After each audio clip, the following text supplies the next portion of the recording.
Hey everybody, this is part two of my story. I didn't want to go on too long. Pardon my hair, it is just at the stage right now that it is just impossible to manage. My hair has just been getting thinner and thinner by the day, and ah, it's hard. So, anyway, the reason why I left Nashville, okay, everything happened. Dave passed away, moved to Nashville, stayed at a friend's house, stayed at strangers' houses in rooms. And the very last place that I lived was in Smyrna, in a lady's house. And I was there for like a year and a half, I want to say. And it was pretty good. I had a room. It was nice. It was small, but I was happy. I had a roof over my head. I had a full time job. I worked as a phone representative at the 10 Care representative company helping people with their 10 care. So I've been in call centers for several years. I've been a medical secretary for most of my career. And so I was doing well financially and everything, but not emotionally. I felt so alone and so desperate. And at that time, me go back just a little bit. I was there, for a while, and I was working for AAA first when I first moved there. And I had a great time at AAA. I was doing the night shift, and apparently the supervisor that I had was telling us some unscrupulous ways to work our phone calls. Okay, because after a couple of months, an opening came in the daytime there. And the new supervisor was, oh my gosh, she was just very, very strict. You had to go by every single rule. It didn't matter what I was taught by my previous supervisor. At that time, I was still kind of meek, so I didn't speak out, which I should have. I should have spoke out and said, "Hey, that's the way I was trained," But she would do these scathing reviews of me, and you're not doing this right, you're not doing that right, and blah, blah, blah, blah, blah. And it finally just got so bad that I had headaches all the time. I had migraine headaches from all the stress at that job. So I wound up quitting that job, okay? And I had to for my mental state and everything. And of course, the lady was furious with me that I had to quit. And I told her, I said, I'll find something quickly because I usually do. I'm a good, very skilled in clerical and call centers and all that. So it had been about 2 weeks, I think, and I had already had um, a phone call with this place. I don't remember what it was called anymore. I'm losing my mind. ACH or AHC, one of those.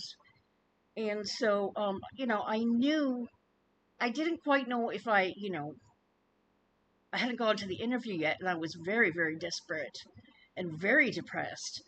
And so she texts me one day and says, "If you don't find a job within a week, you need to leave. You're putting me in a bad financial place." Putting her in a bad financial place. I gave her a money order every week.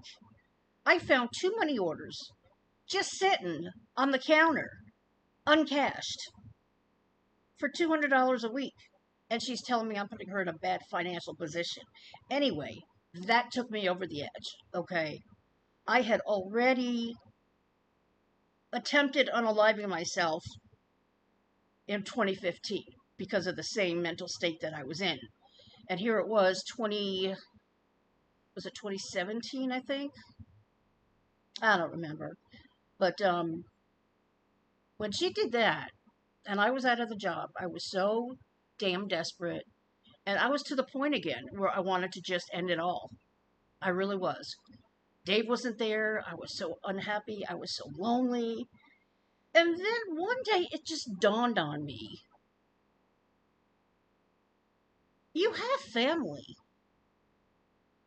I knew I had family, I just didn't know where they were. Okay, I had cousins.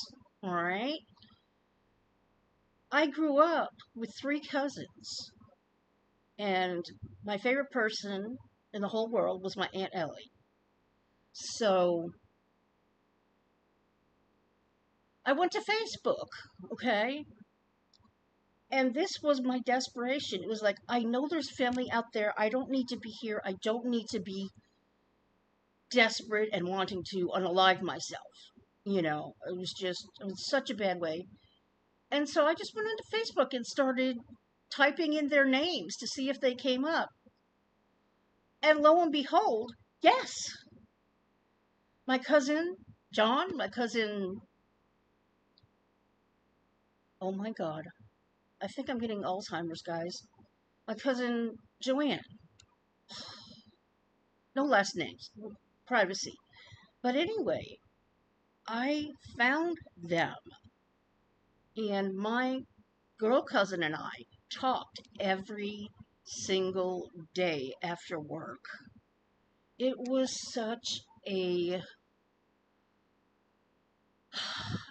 awakening and relief that I actually had somebody out there who actually cared about me. I was to the point where I said, nobody cares about me. Who cares if I, unalive myself? But they were so loving and so caring towards me, which I hadn't had in a very long time. It was 2018, and I couldn't live anymore. And then, thank God, I thought about that. And it was the beginning of a new life. You know, I was happy again to have my family back. Unfortunately, my Aunt Ellie had passed away, and my Uncle Joe had passed away. But there were my three cousins and their children and their grandchildren.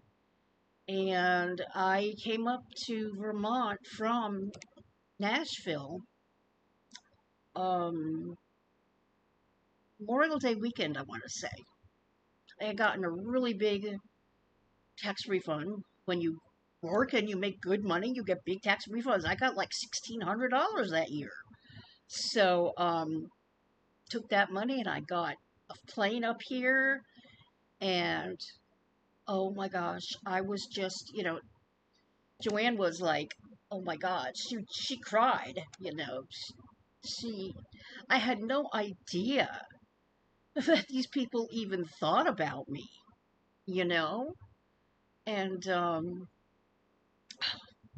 I didn't cry, but I had been through such hard times. I just wasn't really in a good mental state, but oh my gosh, I mean, we hugged for so long. She hugged me for so long. It was like, oh my God. So so we went to the apartment. It just happened that the apartment that she had previously, which was in a beautiful Victorian home in the country, and we had gone to meet the landlord, and that apartment was absolutely beautiful. It was huge. It was all wooden. I mean, built-in shelves in the bedroom. Just beautiful, beautiful place, and I loved it there. You know, and then I met John for the first time when he came in, and I couldn't believe how tall he was. He was really tall, and here I am, this little girl here. Well, not girl, but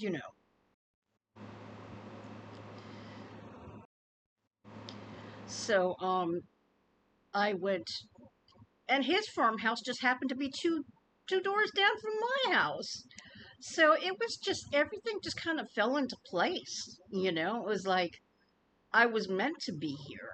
You know, so we had a fantastic weekend, and yeah, I had already decided I wanted to move up there without even seeing it because I wanted to be near my cousin.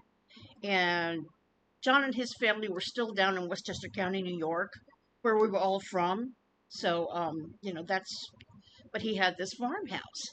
So I met the whole family. I met his sons, his daughter, daughter-in-law, grandchild. I mean, it was such a wonderful, wonderful reunion, and I was so elated, you know.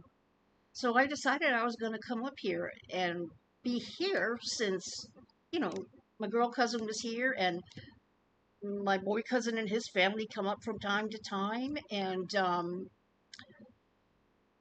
it all worked out that way. But I had spent pretty much all of my money shipping stuff up here from Smyrna, where I lived at the time, which wasn't too far from Nashville, maybe about 25, 30 miles. And so when I got here, I was really in a bad way financially. Um, and I had the worst time finding a job. I couldn't believe how hard it was to find a job up here. With me having, at that point, I had 40 years of experience as a secretary, as a call center operator, and nobody wanted to hire me, and I had no idea why. I don't know if they thought that I was just a temporary visitor or what, but I could not find a job. And so eventually, I went to McDonald's. I said, hey, I'm actually tired of office work.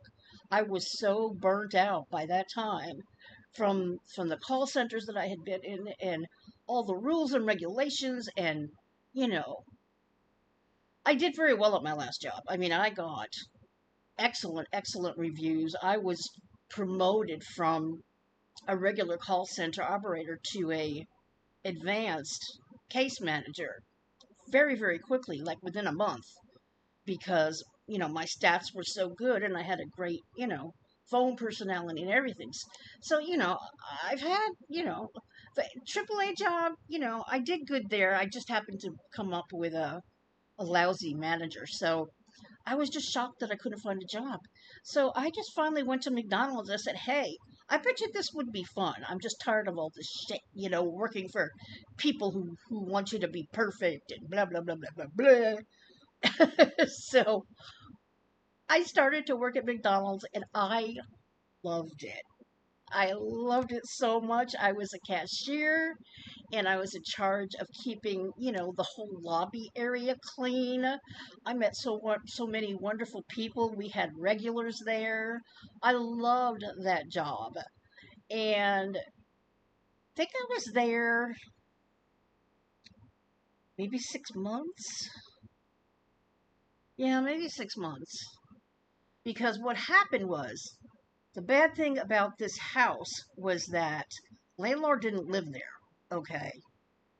It was not maintained. Okay. We had a wooden porch with wooden stairs, and it snowed so bad in Vermont. Oh my gosh. I was regretting it the minute the snow started. And there were times that the snow was so high, I couldn't get out the door. And because he wasn't maintaining it, he didn't come over and put salt down or anything. I fell so many times on that porch, on the ground, going to my car with all the ice and everything, and I had hurt my leg really bad. So it got to the point where I was calling out so much because I got hurt. And so I tried to go back, and she said no because I guess I had been calling out too much, and I was just in a bad way, physically. So after that, I started working at Dunkin', you know, and life was pretty good when I worked at Dunkin'. I enjoyed working there. I couldn't do the cashiering because it was very difficult. They have the most convoluted buttons on their cash registers. It's not just coffee, bing. It's coffee. Then you got to push with how many sugars you want. You got to push how many how many spritz of syrup they want. I mean, it was so complicated. And I had a manager from hell. She was awful. She would yell at me and told me, she was awful. And then she finally said, "I think I found a job for you. I'm gonna put you in the back so you can do all the prep in the mornings, so that for the people up front." And so I was there for like 2 or 3 years, and I really, really enjoyed it. Um, so I was up here, and my cousin was here, and we didn't visit that often. She does have a sick husband who is really, really getting worse. I haven't seen her in probably over a year and a half now. It's been that long since I moved here.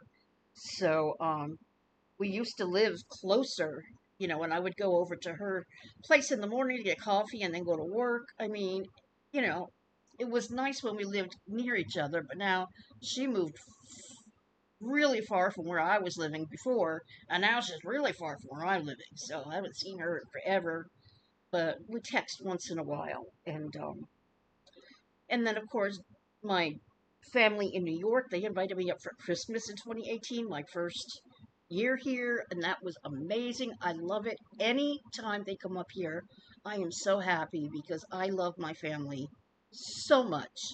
Everybody, not just my cousin, his kids, his grandchildren, his family is such a beautiful family, and they're all so sweet and so kind, and the boys help cook, you know and then if the ladies cook, the boys clean up afterwards, and they wash dishes, and it's just a big family that it's just wonderful. So that's why I'm up in Vermont. I really, really miss Tennessee because Vermont is not a big cosmopolitan city, like Nashville, even Smyrna. I had a lot of stores around me. I had Walmart was up the street. My favorite Chinese place was right down the street. We had a lot of stores. We had a movie theater. And up here in rural Vermont, there's nothing. I'm in the country. Okay, it's it's like 14 miles to the interstate from where I was, all the way to the interstate, to get on the interstate. Because if you wanted to go shopping, you had to go to either Montpelier or Burlington, and there was another city, I can't remember what it was. But you always had to get in the car and travel far. And I had gone through 3 cars while I was living in that house because the winters are so hard on it. And I couldn't afford winter tires all the time. And they were so harsh on the cars. The last time I had one car that I brought from Nashville, it lasted maybe a year or two, I think. And then I got a friend of mine from YouTube actually bought me a car, and it was a Hyundai. Loved that car. It was so fantastic. Made the mistake of taking it to a backyard mechanic to get my brakes done. I don't know what he did to them, but when I got the car back, hi, baby. When I got the car back, the brakes actually went out on it. Thank God it was in the driveway. So then the next car, my friend helped me again. She was an angel, my angel. And this car turned out to be a lemon, and the guy lied to my face about the car. He said everything was fine. He was a mechanic. Everything's fine. I've checked everything out. It's got a brand new this, brand new that. And I said, as long as it gets me to Keith Urban in July, because I was going to go see him, in July. And it got me there. Went to the concert, fainted, fell on the concrete, and I drove back home. And it was like 6, 7 in the morning when I finally got back home because they had sent me to the hospital because they thought I needed stitches. And that was an eventful day. And then by the winter time, the car just started falling apart. It always had a problem with the ignition, okay? It wouldn't start up right away. So I'd have to fool with it, turn it on, turn it off. Play with the locks, turn it on, turn it off. And it finally got to the point where it just wouldn't start anymore. I was actually going to go to New York in October one year. I can't remember what year it was, because I wanted to go back to the Mohegan Sun because it was a great arena, not arena, a venue. It's right in the Mohegan Sun Casino, and the car just wouldn't start anymore. And at that point, my cousin had helped me with repairs to my first car, my second car as well. So I said to myself, I am not asking him to help me anymore because this is just ridiculous. I've gone through three freaking cars in this terrible Vermont weather, and I had to quit my job. I didn't have a choice. I definitely wanted to retire in January, but it turned out I had to do it in November because my car didn't work anymore. And yeah, so it was kind of depressing after that, but my landlord kept raising the rent, and it was like 80% of my income, my rent was. It was crazy. So finally, 2 years ago, I applied for this low income apartment house and I got it. So now I'm just sitting pretty, absolutely sitting pretty. Um, I don't have to go across the street to the mailbox and get killed and fall on the ice and hurt myself. Lord knows how many times I did that. I don't have to go down the length of the house and the length of the back of the house to go down to the dumpster. I mean, it was great in the summertime, but in the wintertime, it was hell. So here, everything is inside. It's just amazing, okay? We've got the mailroom on the first floor. We've got trash rooms on each floor. Recycle. We've got the chute to put them down. We've got the recycle bins to put them in. Everything is inside, and I am so spoiled. So that's probably why I've gained a whole lot more weight too, because I'm not really trudging around, outside all the time. But anywho, that's life. As you get older, it's harder and harder to lose weight. I've tried, but anyway, that is the story of how I got to Vermont and why I came up here. And I do miss Tennessee. It's hard for me not to dwell on it because there's nothing around here, which is why I order everything from Amazon. I did that in the other place too. Anything I need, I have to get it from Amazon because we don't have a Walmart. That's 40 miles away, whatever. We had a Big Lots here, but then they just closed down.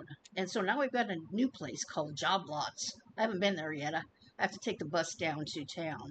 And that's another good thing. We have the commuter bus that comes in to our apartment complex and picks us up and takes us down to another town that actually has grocery stores and things like that. So the bus has been a godsend. So anyhow, that's it for part 2, and I think I'm done. I hope everybody has a great day today. Happy Monday. Talk to you later. Bye.